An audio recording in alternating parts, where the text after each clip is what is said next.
Stuck on the freeway for hours, this truck driver got out to test the water, waiting in the dark to see how high it still was. See how deep it is over here. Just after lunch, the North Freeway north of downtown started to flood, trapping dozens of people in their cars and trucks. It was rain, so people are going to drive slow.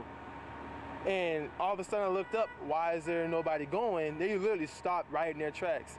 Next thing you know, I look outside and I'm looking, oh my goodness, the water's getting high. At its highest, it reached the door handles on SUVs. Drivers and passengers evacuated and sought higher ground.